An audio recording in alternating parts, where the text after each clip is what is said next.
Hi all ഇതിനു മുമ്പ് menstrual കപ്സിനെ പറ്റി നമ്മൾ വീഡിയോസ് ചെയ്തിട്ടുണ്ട്. സോ ഒന്നുകൂടി അതിൻ്റെ ക്ലാരിഫിക്കേഷന് വേണ്ടിയിട്ടാണ് ഈ വീഡിയോ. ഇപ്പോഴും പലർക്കും ഒരു സംശയമുണ്ട്, മെൻസ്ട്രൽ കപ്പ് എങ്ങനെയാണ് യൂസ് ചെയ്യുന്നത്, അല്ലെങ്കിൽ അത് ഊരിയെടുക്കാൻ പ്രയാസമായിരിക്കുമോ, എങ്ങനെ അത് നല്ല വൃത്തിക്ക് സൂക്ഷിക്കാം, ഇതുപോലെയുള്ള കാര്യങ്ങൾ. സോ ഇന്നത്തെ വീഡിയോയിലൂടെ നമുക്ക് അക്കാര്യങ്ങളൊന്ന് നോക്കാം. സോ മെൻസ്ട്രൽ കപ്പ് ഇപ്പം പൊതുവെ കുറേ പേര് ഉപയോഗിക്കുന്നുണ്ട്.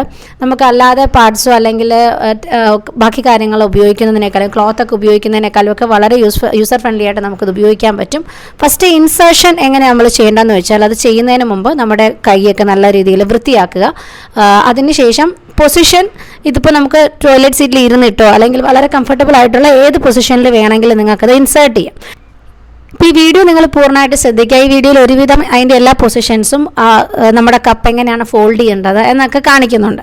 അപ്പോൾ നമ്മളത് ചെയ്യുന്നതിന് മുമ്പ് ഫസ്റ്റ് ഓഫ് ഓൾ നമ്മുടെ ബോഡി റിലാക്സ്ഡ് ആയിരിക്കണം. ഓക്കെ, അപ്പോൾ ഇത് ഏതൊക്കെ രീതിയിൽ ഫോൾഡ് ചെയ്യാമെന്ന് ചോദിച്ചാൽ, ഒരു മെത്തേഡ് പഞ്ച് ഡൗൺ മെത്തേഡ് എന്നാണ് ഇപ്പോൾ ഈ വീഡിയോയിൽ കാണിച്ചിട്ടുണ്ട്. ഇതാണ് പഞ്ച് ഡൗൺ മെത്തേഡ്. ഈ രീതിയിൽ നമുക്ക് ആ കപ്പ് ഫോൾഡ് ചെയ്ത് വജൈനയിലൂടെ ഇൻസേർട്ട് ചെയ്യാം. ഇല്ലെന്നുണ്ടെങ്കിൽ വേറെ രണ്ട് മെത്തേഡും കൂടി ഉണ്ട്. നമുക്ക് സി ഫോൾഡ് എന്ന് പറഞ്ഞിട്ടാണ് രണ്ടാമത്തെ മെത്തേഡ് ഇപ്പോൾ വീഡിയോയിൽ കാണിക്കുന്നുണ്ട്. ഇതാണ് സി ഫോൾഡ് മെത്തേഡ്. കുറച്ചുകൂടി എളുപ്പം എല്ലാവർക്കും സി ഫോൾഡ് മെത്തേഡാണ് പറഞ്ഞു കേട്ടിട്ടുള്ളത്. ഇനി 7 ഫോൾഡ് എന്ന് പറഞ്ഞ അടുത്ത ടെക്നിക്കിൽ നമ്മൾ ഈ വീഡിയോയിൽ കാണിച്ചിരിക്കുന്നത് പോലെ ഈ രീതിയിലാണ് മടക്കേണ്ടത്, 7 ഫോൾഡ് മെത്തേഡിൽ. ഇനി ഈ ഫോൾഡിങ്ങിന് ശേഷം നമ്മൾ ഇൻസേർട്ട് ചെയ്യാനാണ് പോകുന്നത്. അതിന് നമ്മുടെ ബോഡി റിലാക്സ്ഡ് ആയിരിക്കണം, എങ്കിലേ മസിൽസ് ഒക്കെ റിലാക്സ്ഡ് ആയി നമുക്ക് കയറ്റാൻ എളുപ്പം ഉണ്ടാവുള്ളൂ.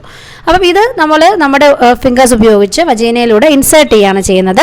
ഇത് ഇൻസേർട്ട് ചെയ്തതിന് ശേഷം അത് അകത്തെ ഫോൾഡിംഗ് ഒന്നും ഇല്ല എന്നുള്ള ഉറപ്പ് വരുത്തി നമ്മൾ അതിൻ്റെ അടിഭാഗത്ത് പിടിക്കാൻ വേണ്ടിയിട്ട് ചെറിയൊരു ഇതുണ്ടല്ലോ, ആ ഒരു നമ്മൾ അവിടെ പിടിച്ച് അതിൻ്റെ റൊട്ടേറ്റ് ചെയ്ത് അതിൻ്റെ ഫോൾഡിങ്ങും കാര്യങ്ങളും എല്ലാം മാറ്റണം. എന്നാലേ ഉള്ളൂ കറക്റ്റായിട്ടൊരു വാക്വം ലോക്ക് അവിടെ വരുള്ളൂ. ഇങ്ങനെ ഒരു വാക്വം ലോക്ക് വീണാൽ മാത്രമേ ഉള്ളൂ ഫ്ലൂയിഡ് ലീക്ക് ആകാതെ കറക്റ്റ് ആ കപ്പിൽ തന്നെ വീഴുള്ളൂ. ഓക്കെ, അത് നന്നായി ഇതിൻ്റെ ഒരു ഈ മോസ്റ്റ് ഓഫ് എല്ലാ മെൻസ്ട്രൽ കപ്പിലും ഓട്ടോമാറ്റിക്കലി അത് വരും. നമ്മൾ ഇൻസേർട്ട് ചെയ്ത് കഴിയുമ്പോൾ അവിടെ ഒരു വാക്വം ലോക്ക് ക്രിയേറ്റ് ആവും. എന്നാലും പറയുകയാണ്, വാക്വം ലോക്ക് നമ്മൾ ശ്രദ്ധിക്കണം. പിന്നെ ചെയ്യേണ്ടതെന്ന് വെച്ചാൽ, ഇതിന് വേണ്ടി പ്രത്യേകിച്ച് ലൂബ്രിക്കൻസ് നിങ്ങൾ വാട്ടർ ബേസ്ഡ് ആയിട്ടുള്ളതോ അല്ലെങ്കിൽ വാട്ടറോ അങ്ങനെ ഒന്നും ലൂബ്രിക്കൻസ് ഉപയോഗിക്കേണ്ട കാര്യമില്ല, അത് ഉപയോഗിക്കാൻ പാടില്ല.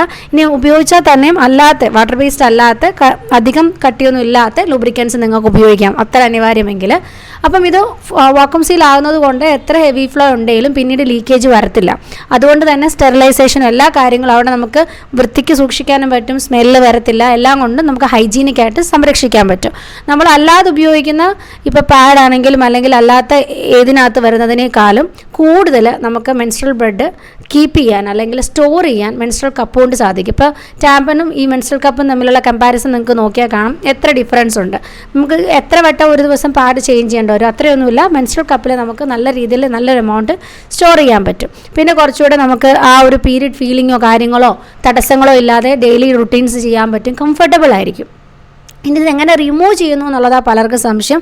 ഇത് ഉള്ളിലോട്ട് കയറി പോകുമോ? അങ്ങനെയൊന്നുമില്ല, ഇത് ഉള്ളിലോട്ടൊന്നും കയറി പോകത്തില്ല, അത് ഓൾറെഡി ലോക്കായിട്ട് തന്നെ ഇരിക്കുകയായിരിക്കും. അപ്പം അതിൻ്റെ ആ ഒരു ടിപ്പ് ഉണ്ടല്ലോ പിടിക്കാൻ പറ്റുന്ന, ആ ടിപ്പ് നമുക്ക് കിട്ടുന്നതിന് വേണ്ടിയിട്ട് നമ്മളൊന്ന് അബ്ഡോമൻ പ്രഷർ ചെയ്യുക. ഒന്ന് പ്രഷർ ചെയ്ത് കഴിയുമ്പോൾ അതിൻ്റെ ടിപ്പ് നമുക്ക് പിടിക്കാവുന്ന രീതിയിൽ അത് താഴെ വരും.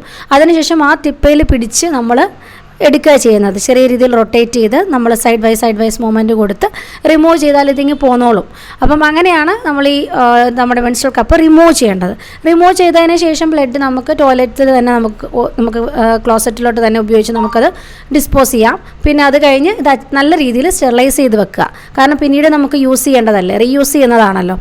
നമുക്കതിന് വേണ്ടിയിട്ടുള്ള ലിക്വിഡ്സൊക്കെ പല കമ്പനികളും ഉണ്ട്, അവരുടേതായ കമ്പനികൾ തന്നെ അതിന് വേണ്ടിയിട്ടുള്ള സൊല്യൂഷൻസ് ഇറക്കുന്നുണ്ട്. പിന്നെ അതുപോലെ ബോയിൽ ചെയ്യണം ഇത്. പിന്നെ നമ്മൾ വൈപ്സ്, എന്തെങ്കിലും ആൻറ്റിസെപ്റ്റിക് ആയിട്ടുള്ള വൈപ്സൊക്കെ ഉപയോഗിച്ച് നല്ല ക്ലീൻ ചെയ്ത് എപ്പോഴും ഹൈജീനിക് ആയിട്ട് മെയിൻറ്റെയിൻ ചെയ്യുക. ഇല്ലെന്നുണ്ടെങ്കിൽ നമുക്ക് ഇൻഫെക്ഷൻസ് വരാനുള്ള സാധ്യതയുണ്ട്. അത്രയും കാര്യങ്ങളൊക്കെ ശ്രദ്ധിച്ചാൽ മതി. കപ്പ് റീയൂസ് ചെയ്യുന്നതുകൊണ്ട് സ്റ്റെറിലൈസേഷൻ ഇമ്പോർട്ടൻ്റ് ആണ്.